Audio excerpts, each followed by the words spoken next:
而在美国国内，白宫、国防部、国务院以及情报机构之间则在上演甩锅戏码，各部门互相推卸没能尽早撤离人员的责任。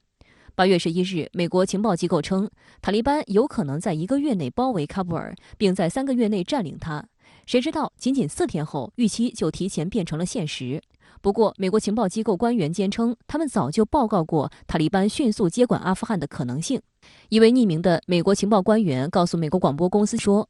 美国领导人被军方告知，塔利班不需要花多少时间就可以拿下一切，但是根本就没人听进去。面对阿富汗形势的突变，拜登政府是急于为自己撇清责任，而情报部门对他决策所产生的误导是他强调的重要的因素。法国《费加罗报》网站周一发表题为《美国情报部门的巨大失败》的文章称，美国自干预阿富汗以来所犯的诸多错误中，情报部门的失败始终是最严重的。除了情报失误备受诟病，美国对阿富汗政府军的巨额投资也打了水漂。更严重的是，这些武器大部分还落到了塔利班手中。俄罗斯卫星社报道，除了部分被转移到伊朗等国的武器装备，塔利班获得了阿富汗政府军的所有财产。据伦敦国际战略研究所每年出版一次的世界军事力量对比报告，阿富汗政府军拥有40辆 T-55和 T-62中型坦克，640辆 MSFV 装甲运兵车，200辆装甲车和数千辆悍马装甲车。此外，阿富汗空军共有22架 EMB-314超级巨嘴鸟轻型攻击机，4架 C-130大力士运输机，24架塞斯纳208轻型飞机和18架 PC-12涡轮螺旋桨飞机。陆军航空兵拥有6架米35攻击直升机，76架米17军事运输机，41架 MD-503F 轻型直升机和多达30架 UH-60A 黑鹰通用直升机。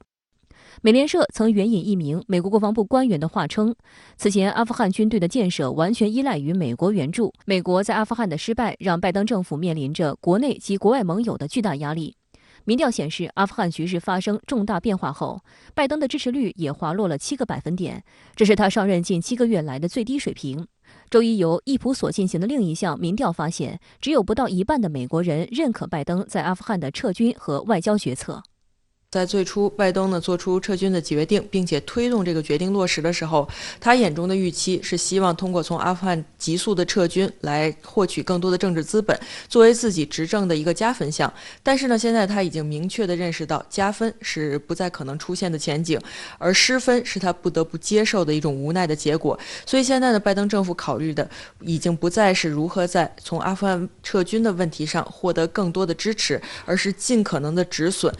减轻因为撤军带来的一系列的变局对自己执政所产生的影响。美国前总统特朗普也再次发声，他将阿富汗危机归咎于拜登，将其称为我们国家历史上最大的尴尬。It's a great thing that we're getting out, but nobody has ever handled a withdrawal worse than Joe Biden. This is the greatest embarrassment, I believe, in the history of our country. 周二，拜登与英国首相约翰逊通电话讨论阿富汗局势。他们还同意在下周召开一个7国集团领导人线上会议，讨论出一个共同战略和措施。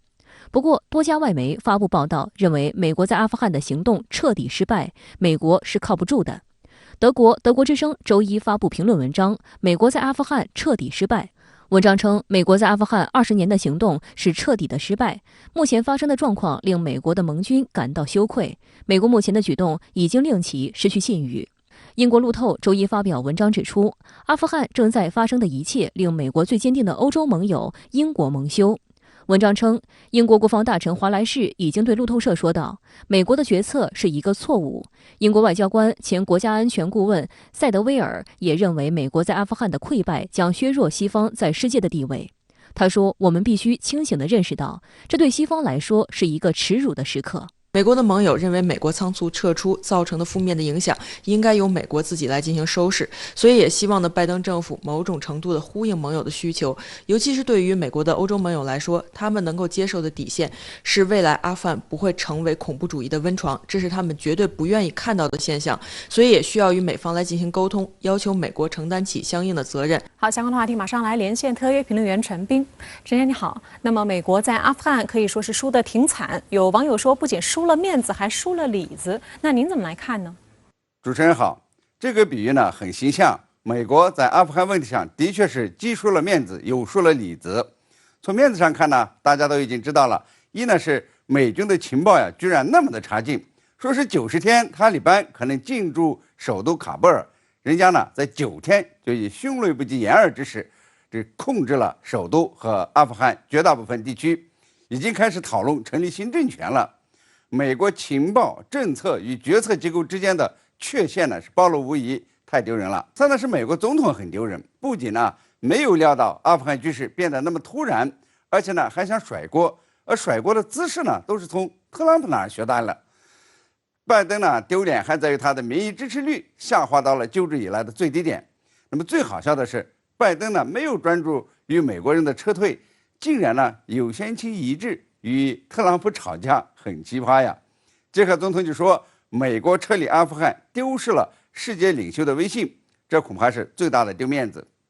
那么从理子上看呢，一是美国在阿富汗花了很多的钱，据说呀20年内花了880亿美金来训练和武装这个政府军，结果呀政府军不战而降，很多武器装备呢都落到了塔利班手里，还有一些呢落到这个伊朗、这个塔吉克斯坦了，包括这个飞机、战车、机关枪，损失巨大。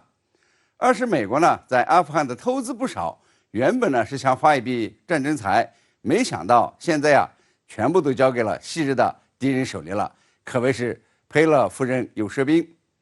三呢是美国的价值观的虚伪从里到外显露出来，很多人呢再也不会相信所谓的人权、女权、民主、自由。美国入侵阿富汗并非是为了这个维护人权，纯粹呢它就是为了自己的政治利益。那么从开战到撤退，从头到尾呢都是一个大谎言。美国软实力的惨败，恐怕呢是阿富汗突变带给美国最大的损失。从此以后呢，美国政府的所作所为、所言所行，人们呢都会潜意识的发问：哎，这是不是又在搞骗局？